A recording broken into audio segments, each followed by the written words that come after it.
आज कुमुद की मौसी सास की बेटी पारुल अपने ऑफिस के किसी काम से इसी शहर में आई थी, तो अपनी मौसा जी से मिलने आ पहुंची उनके घर, उनसे मिलने। पारुल बहुत ही हंसमुख लड़की थी। उसके आते ही घर का माहौल बिल्कुल हल्का हो गया था। पर कुमुद ये महसूस कर रही थी कि जब से पारुल आई है, वो कुमुद के हर काम को, उसके बैठने उठने के तरीके को बहुत ध्यान से देख रही है, जिससे कुमुद अपने आप को बहुत असहज महसूस कर रही थी।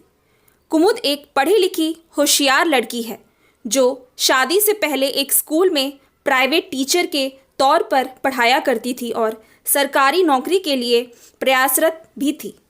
तभी कुमुद के पिता ने उसके मना करने के बावजूद उस पर शादी करने का इतना दबाव बनाया कि उसे हार कर हाँ कर दी, पर इस शर्त पर कि शादी के बाद जिसे मेरी नौकरी करने से कोई एतराज़ न हो, मैं वहीं शादी करूंगी।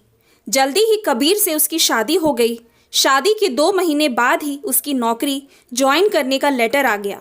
उसकी पोस्टिंग ससुराल के पास ही एक गांव के स्कूल में हुई थी, पर नौकरी लगते ही कुमुद की सास ने पूरा घर सर पर उठा लिया और कुमुद पर दबाव डालने लगी कि वो नौकरी करने से मना कर दे। अगर वो नौकरी करेगी तो घर कौन संभालेगा। पर कुमुद अपने आत्मनिर्भर होने के सपने को यूं ही तो नहीं छोड़ सकती थी, तो उसने नौकरी छोड़ने से मना कर दिया। वो पूरी कोशिश करती नौकरी और घर के कामों में संतुलन बिठाने की, पर कुमुद की सासू माँ उससे कभी खुश नहीं होती। खोज खोज कर उसके कामों में कमी निकालना और उसके आत्मसम्मान को ठेस पहुँचाने में उन्हें बड़ा मज़ा आता है और अपनी बहन और सभी रिश्तेदारों से हमेशा उसकी बुराई करती रहती है। इसीलिए कहीं न कहीं वो पारुल के उसे ऐसे देखने का मतलब ही समझ रही थी। जब पारुल का उसे यूँ देखना कुछ ज़्यादा ही परेशान करने लगा, तो उसने सीधे से जाकर पूछ ही लिया, क्या बात है पारुल, तुम जब से आई हो मुझे और मेरे कामों को बहुत गौर से देख रही हो और बार बार अपनी मौसी से कुछ कह भी रही हो। कोई परेशानी है क्या? अगर मुझसे या मेरे काम से तुम्हें कोई दिक्कत हो, सीधे से बोल सकती हो।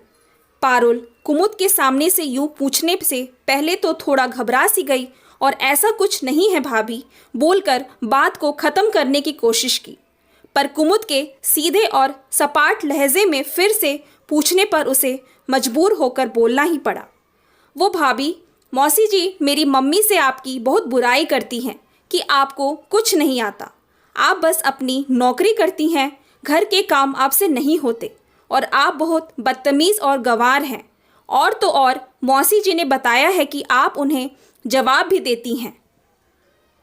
पर जब मैं यहाँ आई और आपके काम और बात करने के तरीके को देख मैं तो अचंभित हो गई।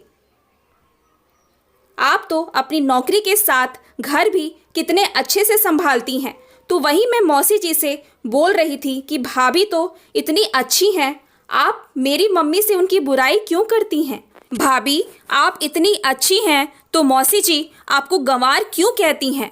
पारुल के इस सवाल पर मैं कुमुद मुस्कुराते हुए बोली, मैं अपने लिए बोलती हूँ इसलिए गंवार हूँ। तुम्हें पता है पारुल, एक दिन भी ऐसा नहीं होता जब मम्मी जी मुझे उनकी बात न मानने का ताना न मारती हो। बात बात में मेरे माँ पापा को बुरा भला कहती हैं। शुरू में मैंने जब कबीर से इस बारे में बात की तो उसने हाथ खड़े कर दिए, ये बोलकर कि तुम्हें नौकरी करनी है तो करो, नहीं करनी है तो मत करो। पर मैं अपनी माँ से कुछ नहीं कह सकता। ऐसे में मैं क्या करती? मम्मी जी को खुश रखने के लिए मैं अपनी नौकरी तो नहीं छोड़ सकती।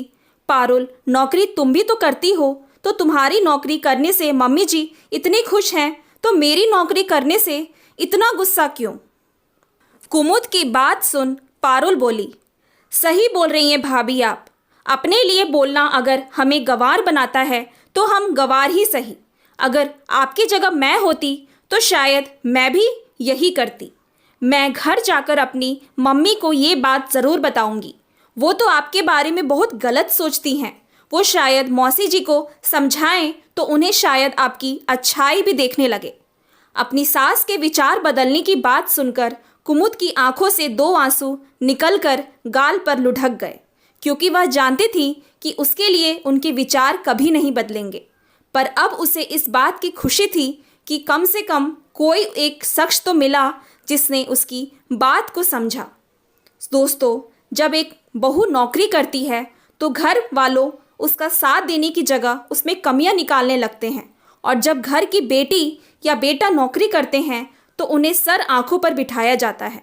क्यों एक सास बहू के नौकरी करने पर उसके घरों के काम करने में मदद नहीं कर सकती? मैं ये नहीं कहती कि सभी लोग ऐसे होते हैं।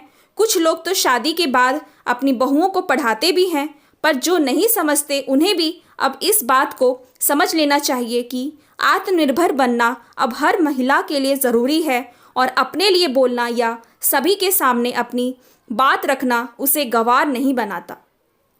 Thanks for watching. Please like and subscribe my channel.